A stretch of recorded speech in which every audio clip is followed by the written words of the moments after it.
in this episode. The last thing, you never know who is watching. Oh my goodness, it's incredible, but there's so many good stories. I won't bore everyone with all these more stories, but for all the athletes out there, you guys playing so many competitive tournaments, both male and female, and you are all over the place, right? And so the more that we try to be somebody that we're not, the worse we're going to be ourselves. And so we got to be ourselves first and foremost. And then secondly, hey, if they're there to watch that pitcher, that might be my opportunity. If they're in street clothes and nobody knows who that person is, but it's really a pretty powerful coach or whatever it might be, like, they're watching, right? People are watching all the time. And so for the athlete out there, man, just be yourself, play your game, and have fun. Right? Treat it as a good opportunity, not an obligation that I have to go to these things. Like, you get to go to these big tournaments and all these national showcase things and playing in your program, I know they do. That's a blessing. You're lucky to do that, right? Treat it as a blessing and as a great opportunity. First, I have to be here. What if I don't get seen? What is up, everybody? Welcome back to another edition of The Closing Pitch. My name is Spiker Helms, and this is a show about people, culture, and how to create a winning lifestyle. Dave is more business-esque than I am today, except I have the shoes and he has the sandals. You can't see the sandals, so that's true. Matter. It doesn't really matter, right? Only above here. Guys, in this episode, we're approaching the beginning of the season, and I think this is going to be more tailored towards high school guys than anything else. And the reason for that is when I was playing, recruiting was more of a mental game than anything else. It wasn't really a talent perspective. Like, whatever you have your skill set that you have. But then the grind of like staying consistent and not knowing when that big day is going to happen, where you have 3 or 4 scouts in the stands and then you have to perform, or even performing and not knowing that there's a scout in the stands, and then it ends up being your day and you get a call from a pro scout, and the next thing you know, he makes a whole bunch of phone calls for you. So like things happen on the recruiting trail that can be a little unexpected, but the thing that you can expect is that the mental side is going to absolutely tear you down. And I never had a guy or a gal to help me through that. It was mostly my parents. And luckily I had a dad that played college football, so he kind of knew what the grind was. But like back in like the 60s and 70s, they didn't have like the recruiting circuit that we have like nowadays. So it was more of like, hey, do you want to play? Well, I don't have any other options, so might as well, right? Now it's like there's so many players trying to find so few spots. The supply of players is very little versus or the supply of players is a lot versus the supply of teams. So it ends up becoming a little bit of a heartache. So we're bringing on a guest because I am not the expert in this. I can tell you stories, war stories, but I, from a psychological standpoint, I did not study that in college. So I am not the right person. I can give you kind of a hint of where to go, but we're bringing on Austin Byler from Major League University. Sorry, I always go like Major League Baseball. I'm like, it's not major. Like, I keep on going to that. When I was typing it in, I was like, Major League, it's University, which is a great name, by the way, because that it's going to stick in your head right away. But Austin, explain who you are, your background, and why you're the right man for this conversation. Yeah, fellas. Well, thank you for having me on. And it's great to see you guys and all that you guys do for others. And for me, grew up in Arizona, played college baseball at the University of Nevada. And that's really where this all started to kind of hit home. Before this, it really happened when I was 13 or 14 years old. I remember my mom, she sat us down to watch this show called The Secret. Maybe you guys have heard of that before, but all about like positive thinking, law of attraction, all this other stuff. And to be honest, I just wanted to Call of Duty and I'm going to watch this show. And she said, "No, you and your brother are going to come down here and watch this. We're going to watch this as a family." And so we watched The Secret, and it's all about the law of attraction, how you can attract things in your life, I think possibly doing the right thing to other people and for people. And I saw all these amazing things happen in my mom's life. And at that point, same thing. I just want to play video games and play baseball. And I started to just watch, right? I'm a young dude and I'm just watching her and her grow her business, what she's doing, and the mentality that she took into her life and how that transformed her business. So we started with vision boards and I started to see everything start coming true for her. And that really kind of planted the seed at a young age. Once I got to college, it was my junior season. We had 3 different sports psychologists come in, and really sports psychologists, We had one sports psychologist, then Alan Jigger as well, teaching us meditation, and then this guy, Dean Wellams with team elite performance, doing a lot of team culture and team building. And all three people I really looked up to and respected, and I saw specifically in team elite performance with Dean something that I wanted to do one day. I wanted to go work with teams. I wanted to help build team culture, help with athletes' mindsets, just help them navigate this whole system that they go through and the whole journey of being a collegiate athlete. And so that's really where it all kind of stemmed from. A little bit of schooling and background in that, but not too much. From a life experience through minor leagues and professional baseball as well as collegiate baseball, and just taking a lot from what I've learned from other sports psychologists or people that we've had the opportunity to work with, and mixing it into our own. And so you run camps as well as clinics throughout the United States, correct? Yes, sir. We'll do camps, clinics, a lot of team workshops for whether it's club ball, college, high school, really any level. And then so at any age group, basically. Yep, any age group. Most predominantly it's high school, college, but we'll still navigate in the youth because I really don't think there's too young of an age to learn any of this stuff. It's just the way that you present it has to be a little different, right? You got to be a little more creative with it and more engaging. And you can't give a 60-minute keynote standing there and talking to a bunch of 12-year-olds. You lose them. So I play a lot of games with them, and there's a lot of parallels and just analogies that we can kind of take in those and help these athletes just have certain things. And then we always take them through our breathing techniques and those types of things because, I mean, you're never too young to learn, and maybe it plants that seed for one of these young athletes. So speaking and mental performance, it's a tough gig. Like if you know what you're talking about, it can be really a good thing. Like you end up just exploding.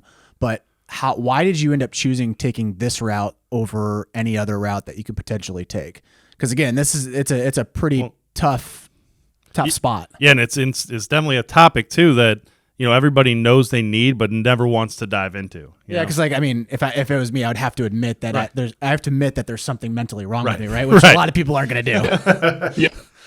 Ego creeps in, right? And we all have that kind of shell that we put on, especially as men, right? Specifically, but you think about anywhere from 16 to 22-year-old athletes, male athletes specifically, we're not going to admit what's wrong with us or what we might feel is wrong in our emotions. And when you see an athlete open up and get vulnerable, it's incredible. I mean, I do a lot of one-on-one coaching and got to coach a young man who's a freshman at a school here in the Mountain West on the West Coast. And, just talking through these things with these guys and seeing them break through their shells and actually be able to communicate with someone, and it's just another voice. But for me, the reason why I got into it was through my own personal experience.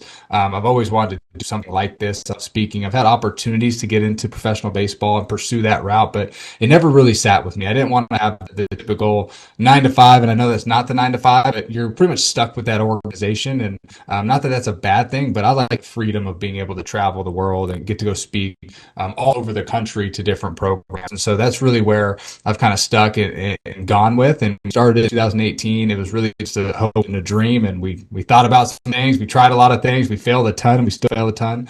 But we really found a philosophy, a system that's been helping a lot of athletes and teams, and that's been very beneficial. So for us, it's been a lot of word of mouth, right? We do a lot of stuff on social media, but really the only way we get in, not only, but the main way is word of mouth, right? People who trust us and to share that word with other people. And it's been a lot of fun, and it's really cool to see those breakthroughs for these athletes.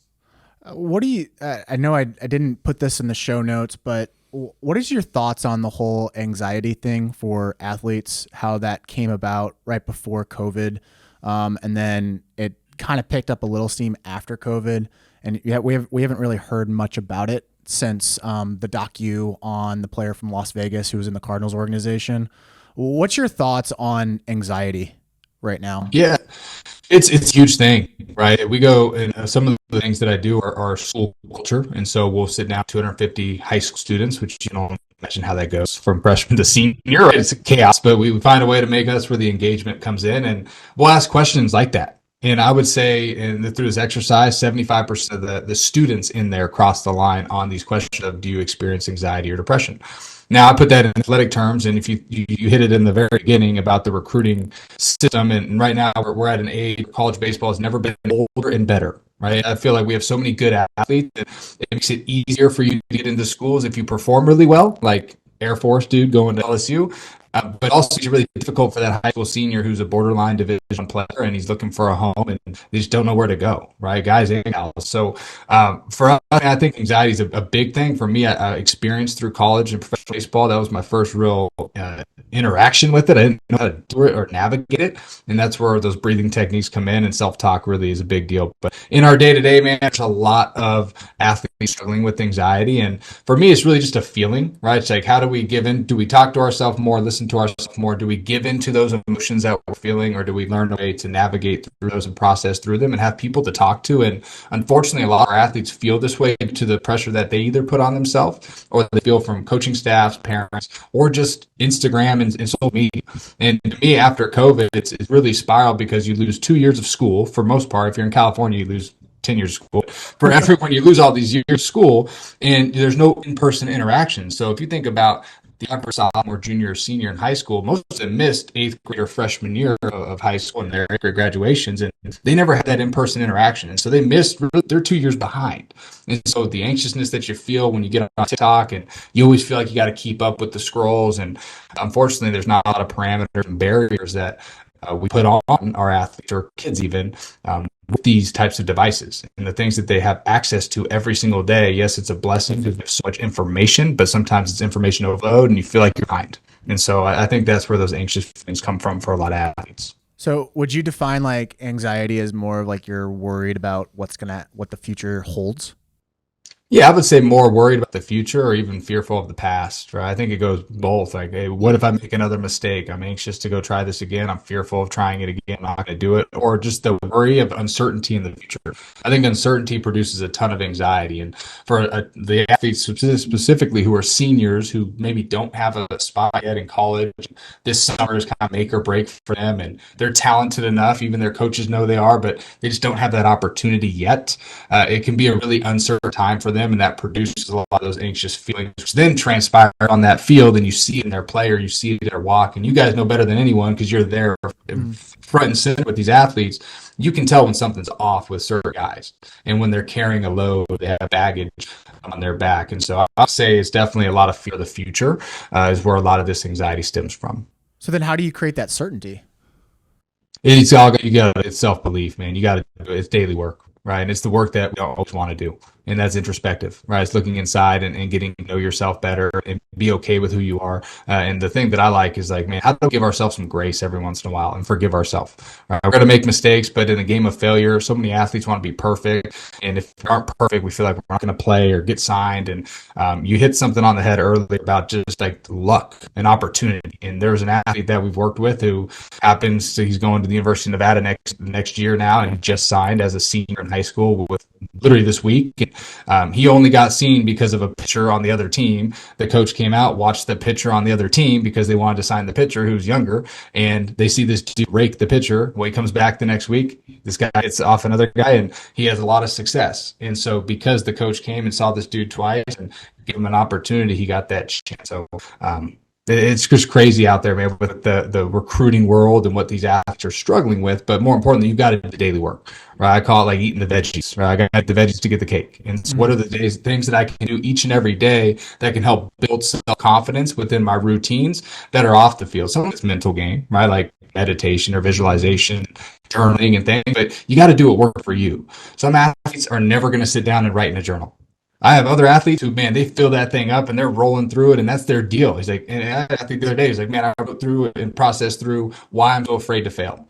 It's like, man, that is really, really good. But guess what? The senior in college, that dude ain't writing nothing in that journal. Man, he just wants to and have some reinforcement. And so we need people around us, right? A community to support us, to reinforce those beliefs that we have. But we've got to dig down deep and do the dirty work. And once they start to do the dirty work and they see some consistency in it, and they keep the promises, or they keep the promises that they make to themselves, that's where that self-belief comes from.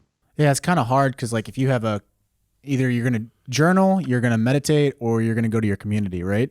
And if you don't have the right people around you, that community can go against you without you realizing that they're going against you, where they end up reinforcing negative thoughts rather than positive thoughts. And my mom would always say that if you complain, it's easy for the other person to complain, and it just stockpiles on itself, right?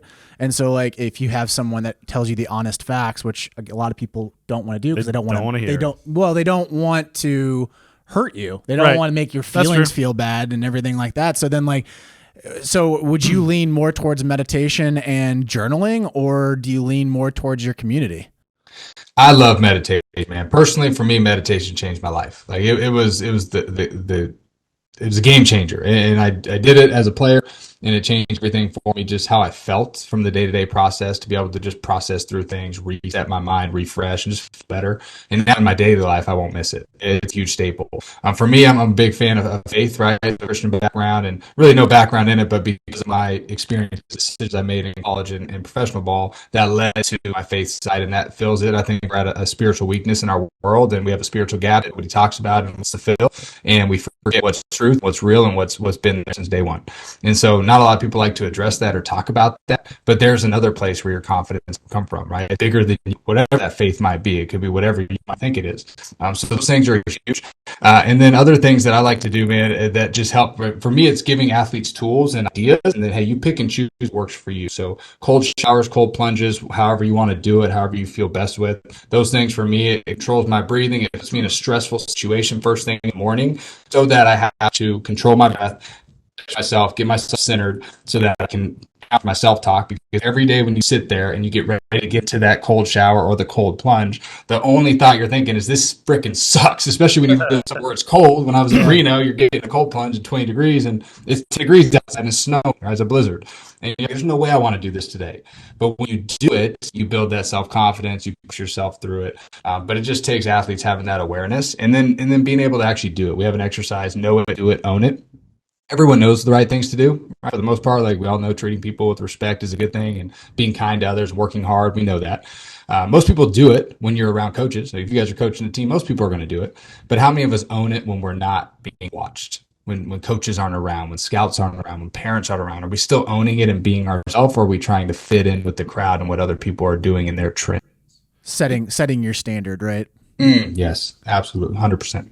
Can I ask a question on the meditation side? Because I've never personally tried that, but for young athletes, especially guys who are in those pressure-packed years of, like, for example, the recruiting cycle like we're talking about right now, and they feel all the pressure of the world, and now they're going through a slump, and I see players all the time, literally, it looks like they're carrying the weight of the world on their shoulder with every single pitch, with every single swing, with every single ground ball, or whatever it is.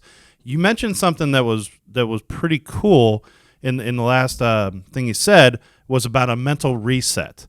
Can you explain how meditation mentally resets and maybe would lower that loaded feeling? Before you jump into that, first off, this is going to sound really dumb of me. Like, I didn't know what meditation really was until I'm like, oh, I'm meditating, and I didn't know if I was meditating, right? I'm like, I'm breathing. Is that meditating? Or like, I'm sitting in a room silent. Like, as a Buddhist monk does this, right? So I'm doing the same thing as a Buddhist monk. So I'm meditating. Like, explain meditation, because like it took me a while to really understand that, and like now I know what it is. Gotcha. But go explain meditation for everybody, in case like there's someone out there just like me who's a dumb. Yeah, no. Most of the world has no idea, right? Because we hear it, but it's like, oh, it sounds cool, but man, it's hippie stuff. That's the hippies do, what the weird people do. It's like, I'm going to be tough. I'm going to be tough. For me, it's simply the ability to sit with your thoughts.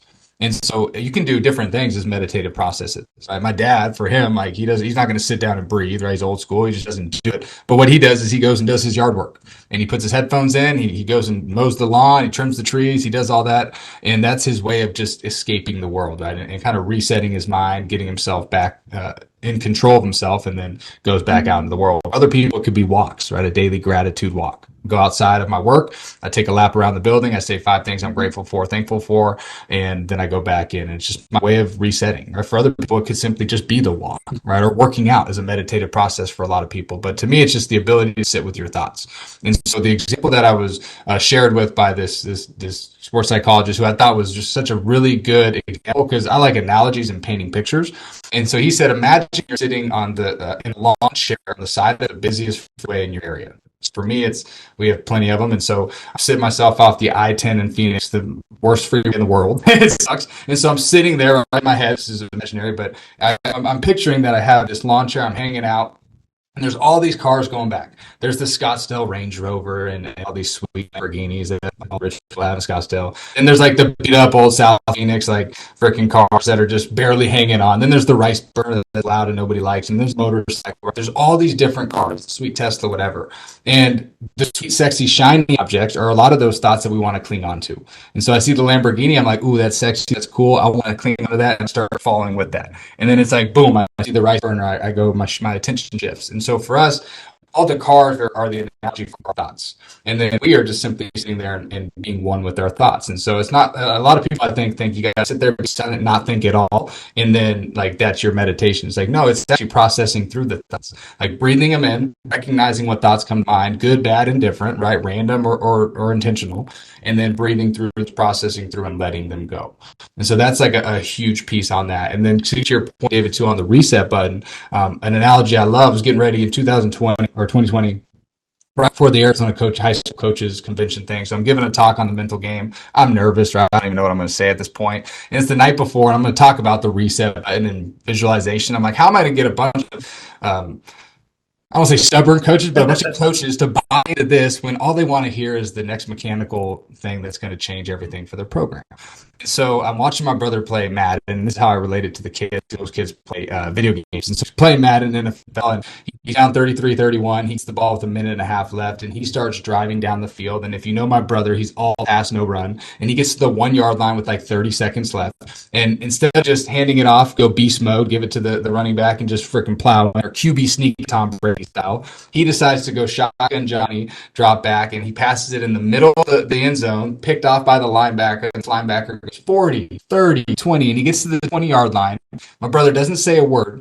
He reaches over, hits the PlayStation reset button, and goes, "It never happened." I was like, "That's BS, dude. I saw it happen. I watched you do this." And then it clicked. I was like, whoa. 12 to 18-year-old athletes, even college athletes, professional athletes playing a bunch of video games. Okay, well, that's kind of their escape, how to get away. Reset button. We've all had a rage quit before in a video game, whether it's in 64 or PS5, and we hit the reset button or throwing a controller. That's like my way of resetting. Now, my stats still count, right? That stuff's real. It's there. It's a part of what we do. But how do I reset my mind from pitch to pitch, game to game, at bat to at bat, tournament to tournament? Right. And that's where that power comes from, of being able to recognize those negative thoughts start to creep in, process through them, be aware of them, and filter through. So you're saying that all the college coaches back in the day that made us run all those laps, that they were actually giving us meditation. My first college coach, man, he would say yes. He'd say mentally tough. We're out there in the snow. You're going to run until I tell you to stop running. And I'm going to sit here and watch you in my lawn chair. And this is my analogy. So yeah. So now I was going to say, hey, pitchers, go out there and meditate, okay? Please. Yeah. We got 35 pulls of meditation. Focus on your breathing. We kind of went like micro level there with meditation, everything like that. But I want to go macro here. What is something that you see, because we're in club baseball, we see it every single day, and I feel like you are more of like a Switzerland than anything else. Like you can see everything pretty much at a far distance and see what the community's doing. What do you think is going really well for the baseball and softball community right now? I would say the amount of people that are so open and willing to sharing information. I mean, podcasts like this, right? Like these are opportunities, whether 10 people or 10,000 people listen, somebody's getting value, and you never know who's watching. And so there's so many coaches. We go to a lot of small town communities, and you're spot on. We are the Switzerland. Right? It's really nice to be the Switzerland, but sometimes like I want to be on a team too, like where I'm like, this is us, right? But regardless of that, we go to a lot of small towns, and a lot of the people in the small towns have limited access to people. One, coming in, camp opportunities, showcases, those things, and even just quality coaching. Now, there's some great coaches in those areas who want to get better, and they've utilized social media and YouTube, really, and TikTok to find drills and things that they can do with their teams and their athletes. And so I think that's a huge piece. And they always tell us, like, hey, we're always looking for more stuff. Like, they're so eager to learn. It's just they need somebody out there to the messenger and guide them to where they want to be. And so I think that's what's going really well with our community, at least from my perspective, is a lot of people being open about it and sharing what they do. You see on Twitter a lot of coaches, hey, here's what we do for our meditation before a game, or our hitting process, or here's our approach, or here's what our BP round look like. And it's just ways for you to pick and choose things that you like to put into your own program and put it into your own ways. So I think it's something that we're doing really well, and it's never been more competitive. And you can look at it as a good thing or a bad thing. I see it as a good thing just because we have so much competition here. But more importantly, if you really want to play at the professional level, I don't know what the stats are, but I believe it's over 50% of professional baseball is not from America, right? And I could be wrong on that, right? But I'm pretty sure I heard something on that lines of like, there's so many people from other countries who are now in our game, and they're doing it year round. And so for us, we've got to find ways to keep being progressive and help each other. And I think the baseball community has really rallied around that too. And what's one thing that is a negative on the community right now that you'd like to see fixed? It's a tough one. There's a couple ones. I think it comes from the parents sometimes, right? And I don't want to throw parents under the bus, because parents, if they don't pay for it, we don't have kids, right? There's no kids out there playing, and so they have a huge role in this. And there's so many amazing supportive parents, but there are a lot of pressure on these kids to succeed and to be professional athletes at the age of 13. And I see it here in Arizona. Phoenix has so many things. It's like, it's so watered down. There's thousands of travel teams. There's so many different things going on here that these kids have access to, which is a good thing. But unfortunately, a lot of these parents are forcing these 11, 12, 13, even 10, 9-year-old kids to act like a big leaguer. Your goal should be to have as much fun as you can and to stay in the game after 12 or 13 years old. And if you're good enough in high school, you're going to get seen. We're going to help you. Hopefully there's some good teams that you can go play for and those things to go get seen. But if you're in a state like ours, you're going to get seen at some point, right? And at that point, cool, it becomes more of a job for you and you go fulfill your passion. But in the youth baseball specifically, I think that's where we're missing the gap is, and we need to be there to support and encourage. We need to discipline and hold them accountable, right? We can miss that piece either.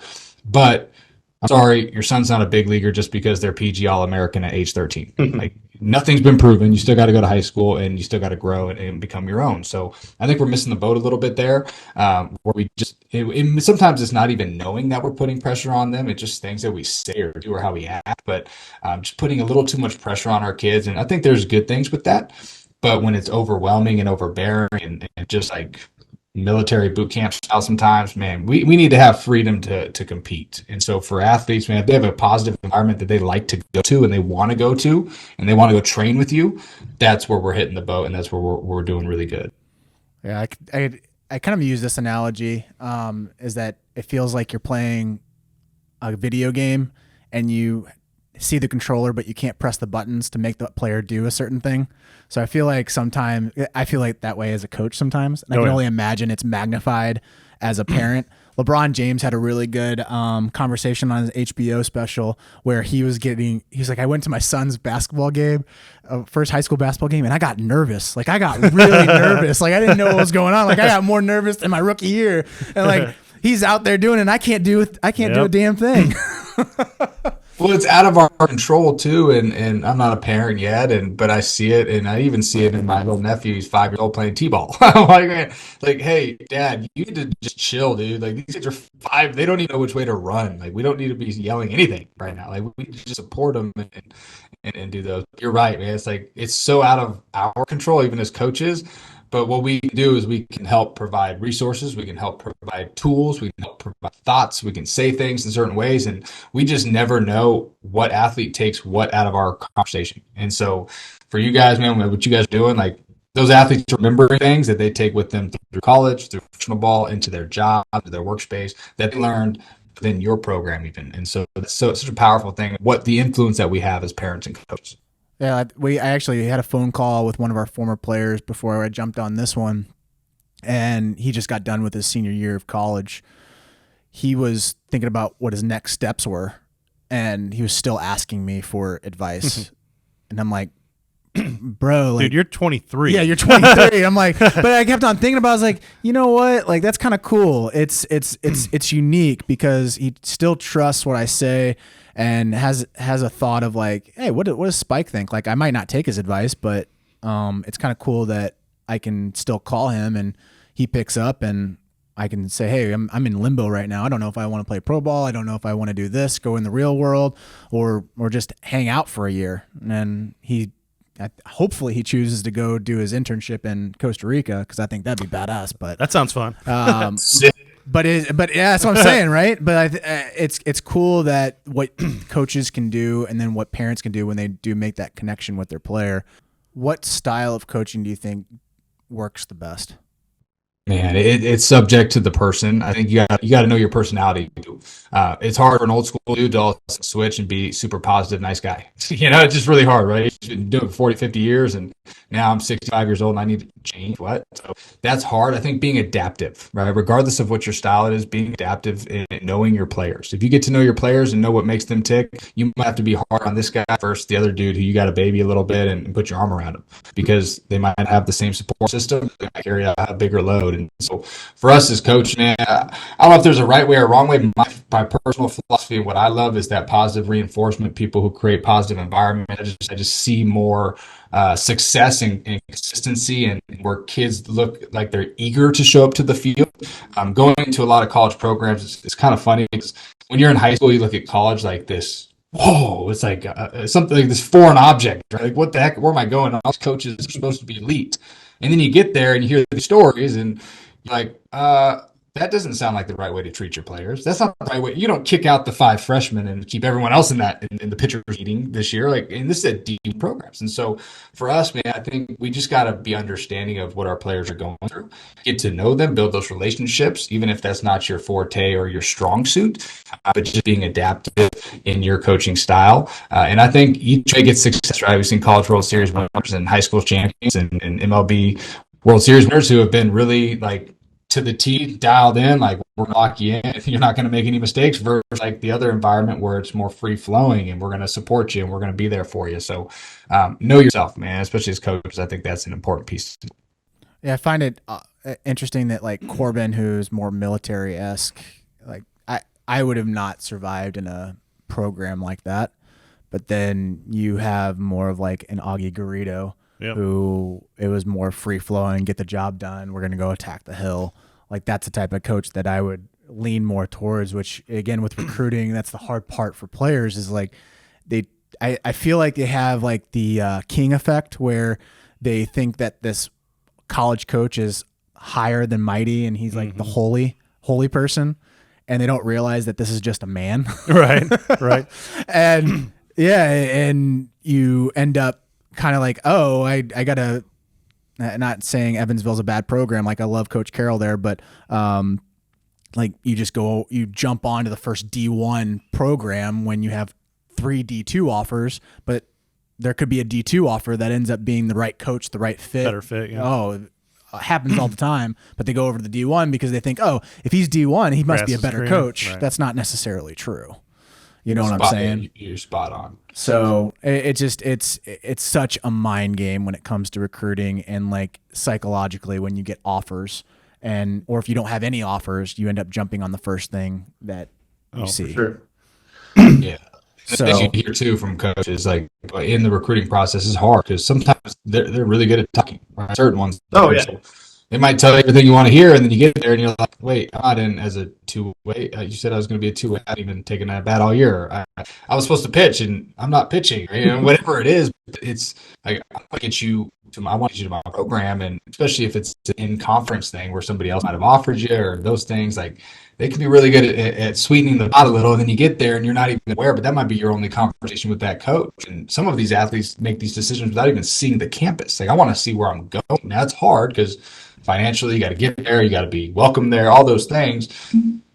But at the end of the day, you're spot on. It's like, man, there would be a D2 coach who is the right guy for me, who can foster my development and help me be the best that I can be, and enjoy these 3-4 years of college experience. And if I get the chance to play professionally, great, like, it'd be awesome. But at the end of the day, you got to go where the right fit is for you. And it's a hard thing because we don't know all the coaches very well, but I think that's where, like, just doing your homework, right? Research online, asking questions, listening to podcasts, listen to how that coach talks. That's not my style. Like, I don't know about that. Oh, I love what this guy's talking about. That's me to a T. I need to go there, right? Or even female. So I think that's important, man, is do your research.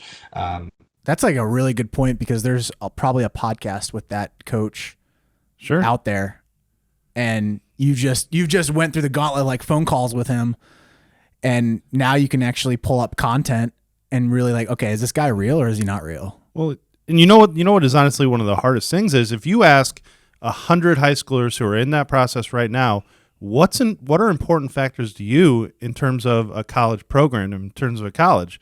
I bet you 95 of them are going to go, I don't know. They haven't thought about it. They haven't thought about what is important to them.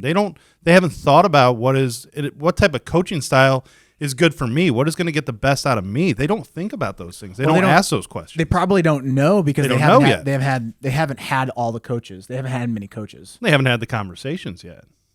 They're like, if you just think about it, how many coaches does a person have at that point? Maybe 3, maybe 4. Yeah. Talk about the development years going from youth to high school. Like, do you deal with that middle school age group a lot? There's a good amount. There's a good amount. So talk to me about like how does it go from like the person's perspective going from youth to middle school to high school? Because at youth, they're like, it's all about fun, right? And then middle school, they start kind of formulating dreams. And then high school, those dreams are pretty much solidified. And then pressure just completely starts coming down on them like a lot because they have this big dream that they're trying to chase. Like, how do you handle that with those players? That's a huge maturity jump from really your freshman year to sophomore year of high school, as well as freshman to sophomore college. But when I see athletes who go from 8th grade, where they're the big dog on campus, to freshman year, and now they're the small person on campus, and everyone has mustaches and beards, and they have nothing, right? They're still 5'4", 5'5", and they're still trying to grow. It can be difficult, right? And you can look up to it as like, this is way too big, this is really difficult. But for them, I really think it's like you said there, they have these dreams, starting to solidify their dreams. They're starting to work towards their dreams and hopefully starting to see that this could be a reality if I put in the work. But it comes to the guides and the people that they have in their life. And unfortunately, we can't pick all of our coaches, right? And that's a difficult piece for them. But I think just preparing them for that next step as they get into high school, hey, it's going to be a little more. And that's okay. It's a part of this thing. It doesn't mean that this has to be your whole life. Still be a kid, still go out, go do your thing, like go to the lake or go fishing, whatever you like to do. And so giving them things that they like to do. But that middle school group is an interesting one because you feel like you kind of know it all at that point, and then you get into high school and you don't know it all quickly, and you realize right away, like, I'm probably not playing on varsity. And when there's a lot of competitive programs, I mean, some of the programs here are got hundreds of kids in their high school program. It's insane. So you're trying to go in there and make the right choice for where you want to go, and you quickly realize like there's a lot of really good players that are all fighting for the same spots. And so for them, it all goes down to development. It's like, how can I keep that Kaizen continuous improvement mindset of I want to keep getting better and better and better. And when you're 8th grade, when you're 14, 15, 16 years old, that's hard because you have access to everything else. So, hey, if you do this, you'll be here. If you do it like this, you'll have this sweeper thing. And you do this. It's like, it's not always that easy, right? For these kids, they got to go through it to and experience it. And that's where it gets a little difficult. But for them, man, I think it's like you said, getting that dream, like what do we want to achieve? Okay. And we have a little exercise. Who do you want to be? What do you have to do to get there? And what do you need to continue doing right now that's helping you potentially get there? I'm hitting with Coach Spike. Awesome. Cool. That's helping me get where I want to be. Who do I want to be? I want to be a college athlete. Great. What do I have to do? Well, I probably ought to do things differently than most. Like my GPA matters. Right, that's going to help me get into the next level. Maybe how I treat people, my coaches matter. Team I play on, maybe that matters. Right, so it's understanding that, but then you got to have that parental guidance too. So kind of like a hit or miss there, but really at the end of the day, like what can we do to go into high school with the right mindset? Hey, I might not be on varsity my first year unless I'm at a certain school or I'm at a certain talent level. But each year that I go, I'm going to keep getting better and better and better and keep improving and developing and growing as a young man. Do you think that players are like they say they want it? Do you think they really want it, or is it more of just like everyone wants to go play college baseball, so they end up choosing to play college baseball? Or do you think they like really want it? Because you've seen so many players. Like, just what's your perspective on that? There's some that really want it, right? There's some. I mean, there's some kids out there who are just they're different, right? They're built different, and not like they're bigger, better, anything like that. It's just their mindset. I have a kid who this dude eats clean. He doesn't need any sugar. He doesn't need anything like that. The kid's grown. He's a sophomore. He's going to be a junior. I mean, he's worked his freaking butt off, right? And he's done it since 7th grade. But that's when he realized he wanted to play D1 at Vandy. Now, is that going to happen? I don't know, right? It's a really big goal, and that's a great goal. Is that going to happen? I don't know, but who am I becoming in pursuit of my goals? And maybe that person that he's becoming in pursuit of that goal is a D3 player in Iowa, right? Maybe it's a Duco player locally in Ohio. Maybe it's a D1 somewhere else. I don't know where that is for him, but he's just built different. And then there's other guys and girls who are like, yeah, that sounds great. Like, I want to do that. If coach say who wants to play college sports, I raise my hand right away. But no, who really wants? Like, who's willing to do anything that it takes and invest in anything that it takes, not financially, but just investing in yourself to get yourself to that level? Who's willing to do this? And I would bet most of the athletes, they don't realize what it takes to get there, right? And so I thought maybe on our end, just giving them those resources and telling them, hey, look, it's not just show up to 2 practices a week and go play your tournament every other weekend and hope for the best. Like, if you want to be great, you're going to have to do things on your own. You're going to have to be a little different than the crowd. You can't always do everything that everyone else is doing. And for some athletes, they're like, I got spring break, I got this, and there's been some controversy on this stuff and whatever, but spring is baseball season, dude. I don't know where anybody else grew up, but for me, spring is baseball season. I never got a spring break. All my friends went to Mexico, and we were in a tournament at our high school playing teams from Oklahoma, right? And for us, I look forward to that. I wanted to compete against them. I wanted to face these big giant schools that are coming out west to play us. And so, like, you've got to really dig deep and know what you really want. And unfortunately, the other thing too is the coaches who are forcing athletes to just play one sport. Like, I would love you to play football. If you're in my baseball problem, you go play football, because I know you're going to learn work ethic. You're going to learn the weight room. You're going to learn how your body. You're going to be more agile and athletic. Yeah, you might be a little further back on skill development, but you get physical specimen, and you're going to develop the right mindset. It's going to help us win a championship. So, on that topic, the multi-sport athlete, from a mental performance perspective, in your opinion, how much does that enhance an athlete's mental strength? Oof, great question. Drastically. To me, it significantly impacts mental strength, because if you know what it feels like to line up on the other side of that line in a football game, and here's the thing too, like, some of these programs are really, really good. So now some might not be good, and you're not well coached, but you're going to learn something from those coaches, whether it's really tough football style or it's a basketball team, and whatever it is, you're going to learn hopefully from those coaches as well, that can take into your game what you're doing in baseball, if that's your main sport. But for me, it's, man, you get to learn failure, you get to learn different skills, different sports, different adversities, different situations in games, and it also gives them a break. I think for so many athletes, like, it's a year-round thing now, and I get that we've got to be working, but they never really take a break, right? And I think so many athletes just get burned out, or it just gets mundane and it's the same thing over and over and over. And they're not at a point where it's in college where that's kind of how it is. You're going to do the same thing over and over and over.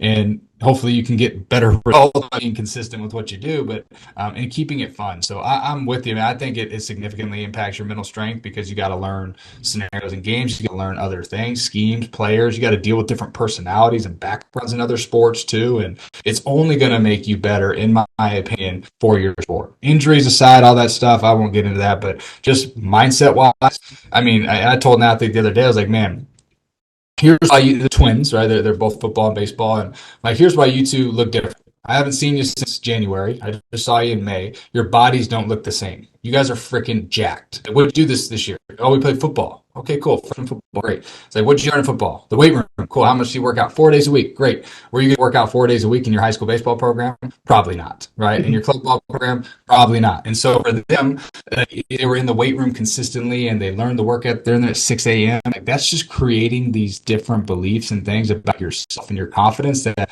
man, when I take that baseball field, I look around, I'm freaking jacked, dude. Nobody else looks like me. Right? That should give me a competitive advantage. And this is just my personal opinion, but I still think it helps with time management. There's so many things that multi-sports can help with. I think that's where, like, coaching can give you that work ethic, where if you sometimes baseball coaches don't produce that weight room work ethic for whatever reason, old school, or just not in their beliefs, or they just don't have time to get those guys in the weight room. But in football, it's unique because you only play once a week, so you can get into that spot. That's where, just kind of thinking back in my career, that's literally where I got my engine and my work ethic, was like, we're gonna get freaking after it in the weight room, and we're just gonna absolutely destroy people when we get back onto that football field. And so then it's trying to figure out, how do you actually incorporate that into the baseball world, which is it is tough. So, but that is definitely a good point. Like the second part of that, which is your work ethic and the skills that you're able to accumulate in one area, you can move it into another area, whether that's baseball or whatever sport that you're specializing in. How do you deal with your athletes on like time management from an academic standpoint, and trying to get that peak performance on the field? Because that is a tough deal. Like a lot of people don't talk about that academic piece, but what's your opinion on that? It's difficult. I wasn't the greatest student, not because I wasn't smart, because I chose to be as intentional as I should have in the classroom. Probably it was just baseball, baseball, baseball, and that was really it. And so for the athletes, man, I always tell them it's very simple: prioritize and execute. Like, let's just keep it as simple as possible. What are your main priorities in your class this week? Cool. I got math tests coming up on Friday. Great. Well, if I study for 30 minutes a day, that's only 30 minutes out of my day. It's very minimal time effort into it. But that gives me 5 days of studying for 30 minutes a day, which creates a lot of time of me putting in work towards my test, which should hopefully help me feel more prepared. So I have less test anxiety, even though I get a ton of test anxiety, usually because I'm not prepared. Right. And so now you're prepared going and you feel more confident with what you're about to do. You can tackle that test. Now, there's classes, there's teachers, there's all those things that are anomalies where it's just more difficult. It's just part of life. It's part of what high school is. But I tell them, I was like, you need to prioritize your schoolwork.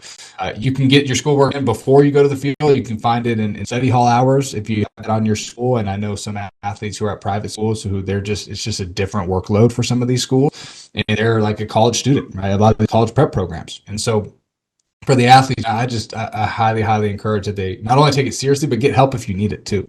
Like get a tutor. If you need a tutor, there's no shame in getting a tutor. You're not stupid because you got a tutor. Now you're getting an A or a B in that class instead of a C or D. Your GPA is significantly impacted by that, which will help you get into more schools, open up more doors, and teach you that time management and those things. So for me, it's like, how do we transition? Because I think it's all about transitions, and you guys see it in work.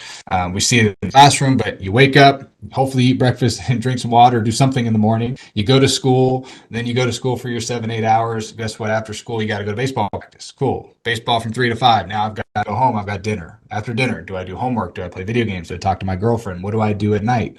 And so there's all these little transitions. How can we get better at mastering these transitions, which help us just be more consistent with what we're doing? So at the end of the day, it all comes down to prioritizing it. It's like, hey, man, I'm going to get in. I'm going to do this in the classroom. I'm going to be intentional about it. I might not like it. That's okay, right? We all love going to school, but it's a part of what I do. It's part of being a student athlete until I get to professional. If I get that chance, cool, I don't have to worry about it. But until then, I'm a student athlete. And if I can help my chances of getting into school, I'm going to do anything I can to help my opportunity to get to college. Last question, unless Dave has another question after this. What's your biggest recommendation? These guys are like 16, 17 years old. They're heading into their recruiting year. NCAA just came out where like 15s and 16s, they're going to be a little bit more on the back burner when it comes to recruiting. And 17U, it's putting a lot more pressure on that 17U summer than anything else, because then college coaches are in contact with you and everything like that. What's your biggest recommendation to a guy that is, or a girl that's going into their big recruiting year, and how should they approach it?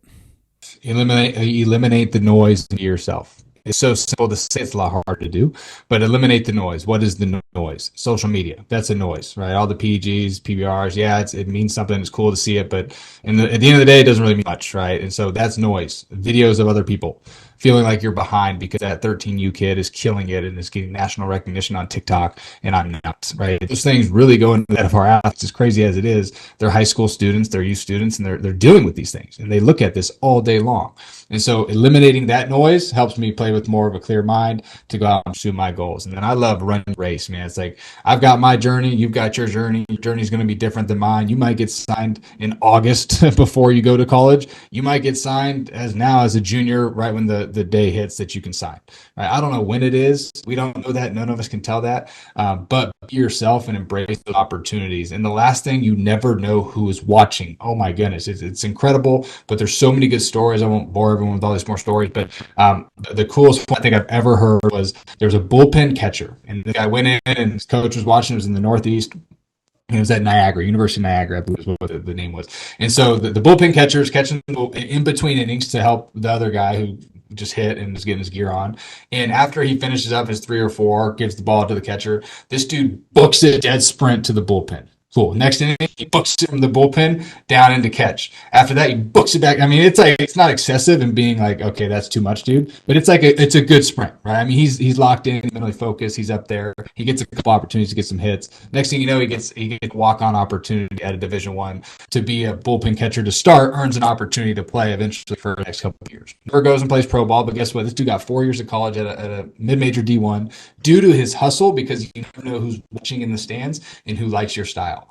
For all the athletes out there, you guys play in so many competitive tournaments, both male and female, and you are all over the place, right? And so the more that we try to be somebody that we're not, the worse we're going to be ourselves. And so we got to be ourselves first and foremost. And then secondly, hey, if they're there to watch that pitcher, that might be my opportunity. If they're in street clothes and nobody knows who that person is, but it's really a pretty powerful coach or whatever it might be, like they're watching, right? People are watching all the time. And so for the athletes out there, man, just be yourself, play your game, and have fun. Right, treat it as a good opportunity, not an obligation that I have to go to these things. Like you get to go to these big tournaments, and all these national showcase things, and playing in your program. I know they do.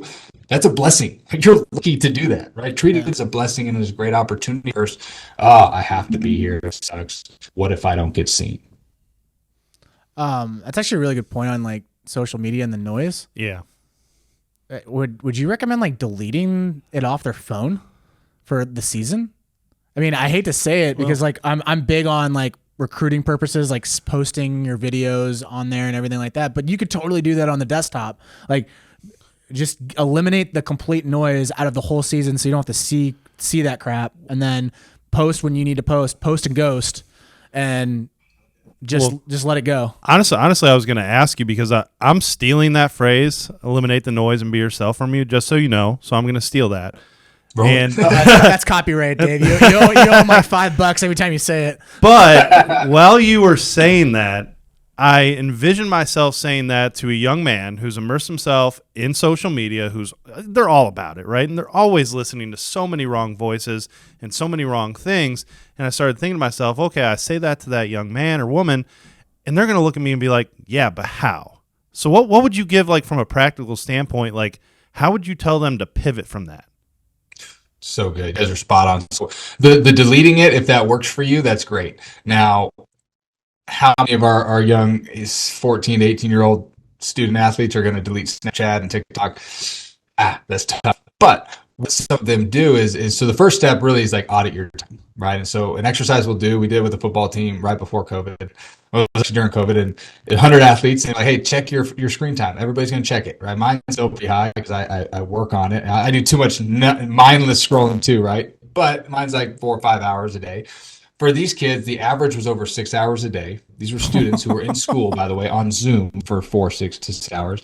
And one kid had 10 and a half hours. And he said his reason was, my girlfriend loves to FaceTime. I'm like, dude, you need to get a new girlfriend or stop FaceTiming. I don't know. But all jokes aside, it's like we can set time limits on our apps. So maybe you set 5 minutes on your Twitter a day, and you got 5 minutes to go on. You can do all your 5 minutes scrolling, 10 minutes scrolling, great. But once it hits that, it's gonna lock you out. And maybe your mom or dad has the password, or your coach, if you trust a coach or sibling. And so that's been beneficial for a couple of our guys. And we had a dude, he's really good on the mound, got hurt, but unfortunately, but he's going to a good school. He's going to probably get drafted this year. And he puts a 10-minute time limit on all his apps. And he says, sometimes it sucks because I want to get back on Instagram at 12:30 at night. But guess what? Now I can't. So what do? I got to do something else, or I got to read, or I got to do homework, or maybe I just go to bed and I just get to sleep and I don't scroll for this long and then compare myself to all the other arms in the country. And so I don't know. I think just setting barriers, right? And it comes from a good conversation with either your coaches or your parents or both, right? I think parents can help with that. And it shouldn't be like a destructive thing. Like, hey, you're spending too much time. Stop this. Like, hey, let's be progressive about this, proactive. Let's go 10 minutes a day and start on your Snapchat. You got 60 minutes a day to spend on your apps total, whatever apps you have. Cool. Once the time it hits, and you might even recognize really quickly how little you really care about those things. And then the other piece is, I know it's hard because you don't like your parent to post for you all the time, but maybe you just, if it's an issue for you, then maybe we make some adjustments because you need to be posting. I really believe that. Like, so many athletes get seen via just a Twitter scroll and retweet, which is really cool. It's amazing. So maybe you just have your parents post it out there, or somebody else post it out there for you on your account versus you getting on there if it's a really big issue for you. But I just know that it just defeats so many people's confidence. I hear it all the time working with these guys and girls, and I'm like, I guess I'd feel the same way too if I lived in this age at your age, because I feel this way in my own field, right? Let alone what you guys are doing, and it's even more magnified because you haven't gotten to any of your goals or dreams yet. So, yeah, just putting barriers, right? Being smart about it, and understanding yourself, right? Having some good self awareness. Set a limit. Hey, first 30 minutes of the day, no phone. Last 30 minutes of the day, no phone. Cool, simple, actionable step, but it changes a lot. That little thing becomes a big thing for your life. I always go back and forth and like, man, I wish I was playing during this time because I could brand the crap out of myself. but then I also am thinking like, man, I absolutely hate scrolling because I know exactly what they're dealing with because that would suck. You're spot on, dude. It's a double-edged sword, man. Like I feel bad for the person that doesn't know how to brand themselves and like they're more introverted. I'm more extroverted in general because like if you're introverted and you have the apps and you're a good baseball player and then you're scrolling and you're seeing like the 13-year-old that's getting all the love, you're just going to get so mad and it's going to put you in this dark hole. But like if you're an extrovert and you know how to brand yourself, this is like prime time. Like this is for you. Let's go. Right. You are cashing in and no better time to do it. I mean, take advantage. Why not? Oh, I know. Like, especially with these NIL deals and like even high school guys. High school guys are now I think Missouri is one of the few states that now high school guys can get NIL deals. Well, it's basically like, if you sign as a senior, the minute you sign, that school can start to pay you. Yeah, like I would start working on my Twitter game and working on my TikTok game and just being like those twins from Fresno State. And just like dancing and doing something like crazy and still doing my job, still working, still getting my skill set up and still playing, still having fun. But man, you could really cash in if you know how to brand yourself. So, but Austin, man, this has been an awesome conversation. Like we have to get you back on again. There was just a lot of bombshells there, a lot of value, I think, from a standpoint from the mental side, but also it took a lot of cool twists and turns with the recruiting side. So I appreciate it. Give us a shout out on your handles and where people can reach you, and then if there's any coaches that want to like book you or directors that want to book you, go ahead and give your information out. Yeah, absolutely. Thank you guys for having me on too. This has been a blast. So any social media platform at Major League University or at Austin Byler. Fortunately, Twitter, I don't know what happened, but it only took Major University. It didn't want the league, I guess. So anywhere at Twitter, Major League University, Twitter's Major University, and then MajorLeagueUniversity.com. We got YouTube rolling too. If you want to book us, MajorLeagueUniversity.com, or just email us at info@MajorLeagueUniversity.com, or just reach out to us on our social media platforms. We're pretty active on all those too. And you do like one-on-one calls too, right? One-on-one calls, team sessions, Zoom sessions, all the above. So, yeah, anything really on that end. Cool. Guys, that's this episode of The Closing Pitch. You can follow me at Spiker Helms on Twitter. You can follow Dave at David_Berkby. And we will catch you in the next episode. Thanks, guys. Thanks.